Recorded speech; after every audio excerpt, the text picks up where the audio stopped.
Hello everyone, Sarthak this side from Planet Study. I welcome you all to the video IISc PhD Admission. Already हम IISc से related एक video बना चुके हैं, उसका link आपको आई बटन और डिस्क्रिप्शन में मिल जाएगा। बात करते हैं इंटीग्रेटेड पीएचडी प्रोग्राम की। अगर आपने अपनी बैचलर्स डिग्री कंप्लीट कर ली है तो आप डायरेक्टली इंटीग्रेटेड पीएचडी के लिए अप्लाई कर सकते हो। आपको अपनी मास्टर्स कंप्लीट करने की जरूरत नहीं है। मतलब इंटीग्रेटेड पीएचडी में आपकी मास्टर्स और पीएचडी दोनों चीजें कंप्लीट हो जाएंगी। हर साल 70 to 90 स्टूडेंट्स का यहाँ पर एडमिशन होता है इन टोटल 4 डिसिप्लिन में। 15 to 23 students in biological, chemical science, physical science and mathematical science. Experience ये कहता है कि अगर आप यहाँ पर इंटीग्रेटेड पीएचडी में एडमिशन लेते हो तो आपका 1 ईयर सेव हो जाता है of masters degree.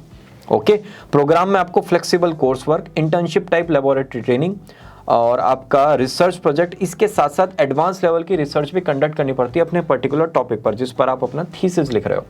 Biological science जो डिसिप्लिन नंबर 1 है, इसका एलिजिबिलिटी क्राइटेरिया है बैचलर्स और an equivalent degree in physical, chemical और biological science plus BTech in biotechnology. Chemical science के लिए BSc with chemistry, physical science के लिए BSc with physics and mathematical science के लिए बीएससी विद मैथमेटिक्स। इन सब के डिपार्टमेंट भी आप यहां पर आराम से चेकआउट कर सकते हो। Eligibility criteria again with bachelors degree, again with bachelors degree आपका जैम यहां पर क्लियर होना चाहिए। JAM again joint admission test. अगर आप फिजिकल साइंस के लिए अप्लाई कर रहे हो तो आप जेस्ट एग्जाम के थ्रू भी अप्लाई कर सकते हो। आप अपनी ग्रेजुएशन के फाइनल ईयर में हो तो क्या आप अप्लाई कर सकते हो? हाँ कर सकते हो। बस शर्त एक है, by the end of July आपका सारा प्रोसेस कंप्लीट हो जाना चाहिए। सार्थक प्रोसेस में क्या क्या होगा? डिसर्टेशन प्रोजेक्ट, आपके एग्जामिनेशन, वाइवा, ये सब कुछ आपका कंप्लीट हो जाना चाहिए by the end of July. उसके बाद आप यहाँ पर इजीली एडमिशन ले सकते हो। ओके, सिलेक्शन प्रोसीजर क्या होगा? आपका इंटरव्यू कंडक्ट होगा। पहले आपके जैम स्कोर को कंसिडर किया जाएगा। अगर आप फिजिकल साइंस में एडमिशन ले रहे हो तो आपके जेस्ट और जैम कोई भी स्कोर को कंसिडर किया जा सकता है। इंटरव्यू होता है in the month of May और सिलेक्शन होता है आपका टेस्ट और इंटरव्यू के बेसिस पर। Again biological, physical and mathematical, इनमें एडमिशन होता है test plus interview. Chemical science में एडमिशन होता है on the basis of pure interview. ठीक है, बात करते हैं अब जैम में भी डिफरेंट पेपर्स होते हैं। तो अगर आपको फिजिकल साइंस में एडमिशन लेना है आप फिजिक्स का पेपर क्लियर कर सकते हो। केमिकल साइंस के लिए केमिस्ट्री और फिजिक्स, बायोलॉजिकल के लिए बायोटेक्नोलॉजी, केमिस्ट्री, मैथमेटिक्स और फिजिक्स, मैथमेटिक्स के लिए मैथमेटिक्स और मैथमेटिकल स्टैटिस्टिक्स। ये होगा हमारा एक पूरा का पूरा इंटीग्रेटेड पीएचडी प्रोग्राम फिनिश। बात करते हैं सेकंड प्रोग्राम की, that is external registration programme. ये किस किस के लिए होता है? Individuals employed in R&D environments in scientific institutions और इंडस्ट्रीज, या फिर यंग इंजीनियरिंग और साइंस फैकल्टी मेंबर्स, कोई भी इंजीनियरिंग कॉलेज के। कौन कौन से department? Agriculture, pharmaceutical, veterinary, medical college, कोई भी कॉलेज से अगर वो बिलोंग करते हैं उनके लिए ERP that is external registration programme होता है। ठीक है, उनकी क्वालिफिकेशन को यहां पर कंसीडर किया जाएगा प्लस उनको एक नेशनल एंट्रेंस टेस्ट भी यहां पर क्लियर करना होगा, that is CSIR UGC NET for JRF या फिर UGC NET according to your discipline. इसकी अगर आपको रिक्वायरमेंट चेक करनी है, लिंक आपको सारे डिस्क्रिप्शन में मिल जाएंगे। आप इस लिंक पर जाकर कंप्लीट डिटेल चेकआउट कर सकते हो। ओके, और हम अगर इसको पेस्ट करते तो हम PDF में ऐसा कैसे ही पेस्ट करते हैं, इससे ज़्यादा कंसाइज वे में हम आपको नहीं बता सकते। उन्होंने बहुत ज़्यादा कंसाइज वे में आपको यहाँ पर दिया है। ओके, बात करते हैं अब थर्ड प्रोग्राम की, that is research programme. More than 70% students campus में आपको इस प्रोग्राम से रिलेटेड मिलेंगे। हाई एंड प्रोग्राम है। हर साल लगभग 250 PhD and MTech research degree ये कॉलेज अवार्ड करता है डिफरेंट स्टूडेंट्स को। अब मैं आपको डिफरेंट डिसिप्लिन बताता हूँ, थोड़ा सा दिल थाम के बैठना। Biochemistry, molecular reproduction, development and genetics, microbiology, cell biology, neuroscience, ये प्रोग्राम है रिसर्च PhD। इसका बेसिक क्वालिफिकेशन भी चेकआउट कर सकते हो, मास्टर्स और graduate of 4 years bachelor degree. ठीक है, अब मैं आपको सिर्फ और सिर्फ डिसिप्लिन बताऊंगा।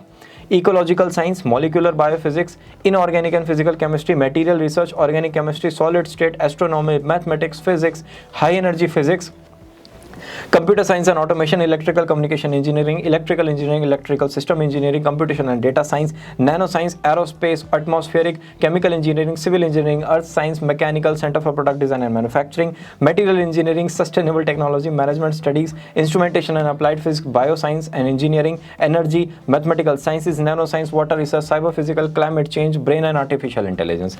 इन सब डिसिप्लिन में ये कॉलेज आपको PhD ऑफर करता है। ओके, इनके एलिजिबिलिटी क्राइटेरिया जो डिसिप्लिन है ना उसके अकॉर्डिंग वेरी करता है। बस एज सच कोई ज़्यादा डिफरेंस नहीं होता। ठीक है। इंपॉर्टेंट लिंक्स अगर आपको देखना है इंटीग्रेटेड पीएचडी और रिसर्च प्रोग्राम से रिलेटेड, आपको ये सारे लिंक्स आप आराम से चेकआउट कर सकते हो। ये टेबल उन्होंने पूरा का पूरा यहाँ पर दिया है, इसमें आप एलिजिबिलिटी पर क्लिक करोगे सारी एलिजिबिलिटी आ जाएगी। और मेन होता है यहाँ पर ऑनलाइन एप्लीकेशन डिटेल्स, जिसमें थोड़ा बहुत कैंडिडेट्स को डाउट होता है वो भी आप यहाँ पर आराम से चेकआउट कर सकते हो। उन्होंने फॉर्म के जो स्क्रीनशॉट्स है वो भी यहाँ पर अटैच किए हैं, जिससे कि आपको थोड़ा सा ईजी हो फॉर्म फिल आउट करने में। ओके, अब बात करते हैं स्कॉलरशिप की या फिर फेलोशिप की। पीएचडी स्टूडेंट्स को स्कॉलरशिप मिलती है लगभग 31,000 पर मंथ से लेकर 35,000 पर month. MTech research 12,400 per month. MTech और masters in design again 12,400 per month. Integrated PhD according to year ये वेरी करती है, ठीक है। मास्टर्स इन मैनेजमेंट प्रोग्राम के अलावा जो भी स्टूडेंट्स हैं वो एलिजिबल हैं स्कॉलरशिप के लिए।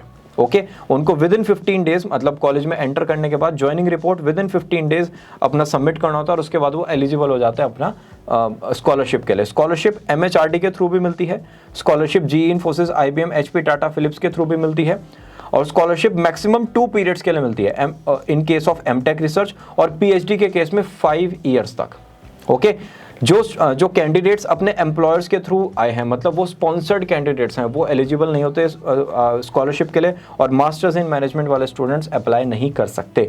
बात कर लेते हैं फीस स्ट्रक्चर की। मैंने यहाँ पर सारी फीस स्ट्रक्चर अटैच की है, लेकिन हम यहाँ पर सिर्फ पीएचडी कंसिडर करेंगे 35,200, और इंटीग्रेटेड पीएचडी की फीस होगी 29,200। कोई ज़्यादा फीस नहीं है। Fees structure for SC/ST category, अच्छा ये थी जनरल ओबीसी के लिए। SC/ST के लिए again 2200, integrated PhD also 2200। ERP programme जो 1 पेज प्रोग्राम हम चेकआउट किया था, अगर आप एजुकेशनल इंस्टीट्यूशन से बिलोंग करते हो 7200, गवर्नमेंट ऑर्गेनाइजेशन से बिलोंग करते हो 120-200, प्राइवेट से हो तो थोड़ी सी ज्यादा होगी 170-200। कट ऑफ इंटीग्रेटेड पीएचडी की 2 एग्जाम थे, जेम और जेस्ट। जेस्ट था फिजिकल साइंस के केस में, तो यहाँ पर आप चारों डिपार्टमेंट देख सकते हो, इनके एंट्रेंस एग्जाम, और यहाँ पर आप सारी की सारी कट ऑफ देख सकते हैं according to the categories. Okay, cut off की आप कंप्लीट लिस्ट चेकआउट करनी है ना, तो ये 20 पेज की पूरी कट ऑफ लिस्ट है रिसर्च प्रोग्राम से रिलेटेड। आप आराम से, जब तक टाइम है आपके पास, मैं थोड़ा सा जूम कर देता हूँ, इसको आराम से रीड आउट कर सकते हो, तो आपको एक पता चल जाएगा, एक आपको क्रक्स मिल जाएगा कि मुझे कितना स्कोर करना है अपने रिस्पेक्टिव एंट्रेंस एग्जाम में। ओके, अब बात करते हैं एडमिशन डिटेल की। तो 2018 में 405 स्टूडेंट्स ने यहाँ पर पीएचडी में एडमिशन लिया था। सार्थक समझ नहीं आया, ऐसे समझो, अंडर ग्रेजुएट स्टूडेंट्स थे 110, पीएचडी थे 405, इंटीग्रेटेड पीएचडी थे 65। तो पूरा का पूरा माहौल यहाँ पर रिसर्च का है। ऐसा नहीं है थोड़ा सा कि वाइब आपको ये वैसी मिलेगी मस्ती मजाक वाली, नहीं, थोड़ा सा पीसफुल एनवायरनमेंट है और एक रिसर्च का पूरा माहौल है। अगर आप रिसर्च ओरिएंटेड कैंडिडेट हो तो आपको बहुत ज़्यादा मजा आएगा इस कॉलेज में। ओके, लास्ट 9 ईयर्स का अगर आप यहाँ पर पूरा का पूरा डेटा देखोगे तो पीएचडी में उन्होंने इतनी सारी डिग्रीज अवार्ड की, और मास्टर्स इन रिसर्च में ये सारी डिग्री अवार्ड की गई है। ओके, अब चलते हैं कुछ फ्रीक्वेंटली आस्क्ड क्वेश्चंस की तरफ। कुछ स्टूडेंट्स को डाउट उठा है कि आईआईएससी में किस किस मोड के थ्रू हम एडमिशन ले सकते हैं, तो ये चार्ट आपको अच्छे से एक्सप्लेन कर सकता है कौन से मोड के थ्रू आप एडमिशन ले सकते हो। अगर आप एमएससी कर रहे हो, ये स्टूडेंट्स के डाउट है, एमएससी फर्स्ट ईयर में आप हो और आपकी बीएससी कंप्लीट हो चुकी है, तो क्या आप इंटीग्रेटेड पीएचडी के लिए अप्लाई कर सकते हो? हाँ, उन्होंने ये थोड़ी मना किया कि आप मास्टर्स करके मत आओ, आप मास्टर करके भी इंटीग्रेटेड पीएचडी में एडमिशन ले सकते हो। अगर आप बीएससी फाइनल ईयर में हो और आपके पास फिजिक्स, मैथ्स या फिर कंप्यूटर साइंस है, तो आप इंटीग्रेटेड पीएचडी के लिए एलिजिबल हो। हाँ, आप हो, आपको वैलिड जैम स्कोर चाहिए होगा। सार्थक, इंटीग्रेटेड पीएचडी का ड्यूरेशन क्या होता है? 7 ईयर्स। पीएचडी प्रोग्राम का ड्यूरेशन क्या होता है? आप पे डिपेंड करता है 3 to 6 ईयर्स। और एमटेक रिसर्च का ड्यूरेशन क्या होता है? 2 ईयर्स। सेमेस्टर कब स्टार्ट होता है यहाँ पर? In the first working day of August. Application form कब निकलते हैं? 1 फेब से लेके मिड मार्च तक।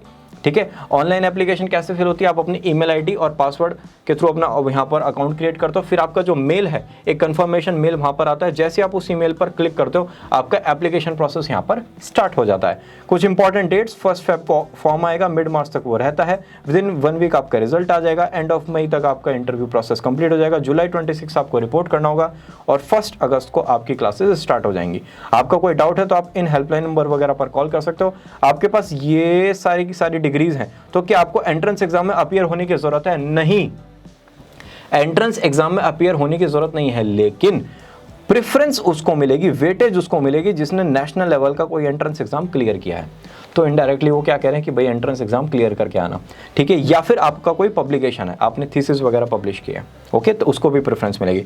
आपको 3 डिपार्टमेंट्स के लिए अप्लाई करना है, तो क्या आप एक फॉर्म में अप्लाई कर सकते हो? हाँ, आप अप्लाई कर सकते हो। और अगर आपके पास बीटेक डिग्री है और आपने एमबीए भी अपना कंप्लीट कर लिया, तो क्या आपको एंट्रेंस एग्जाम क्लियर करने की जरूरत है? Do not need to write any national entrance test. आपका जो MBA का स्कोर है ना, उसी के बेसिस पर आपका डिटेल्ड इंटरव्यू राउंड कंडक्ट होगा और उसी के बेसिस पर आप क्वालिफाई कर सकते हो अगर आपने वहां पर अच्छे से मेहनत की है। Can I apply to more than 1 programme, और आप एक से ज़्यादा प्रोग्राम के लिए भी यहाँ पर ईजिली अप्लाई कर सकते हैं by clicking on apply for another programme. और इसी के साथ ये वीडियो भी होती है समाप्त। आपको कोई डाउट है, let me know in the comment section. And if you in any of the commerce student from class 11th और 12th, तो ये चैनल कॉमर्स स्टूडेंट्स के लिए वन स्टॉप सॉल्यूशन है। यहाँ पर हम सारे करियर्स, सारे सब्जेक्ट्स, सारे कॉलेजेस, सारे एंट्रेंस एग्जाम्स और उनकी ज़िंदगी की जितनी भी प्रॉब्लम्स हैं उनका डिस्कशन करते हैं। कुछ हमारे साइंस के कमिटमेंट्स हैं जो हो चुके हैं पूरे। हम डेडिकेटेड कॉमर्स कम्युनिटी यहाँ पर बना रहे हैं। If you know any commerce student then you can share this channel to him और हर, और हम मिलते हैं ना नेक्स्ट वीडियो में। Bye bye.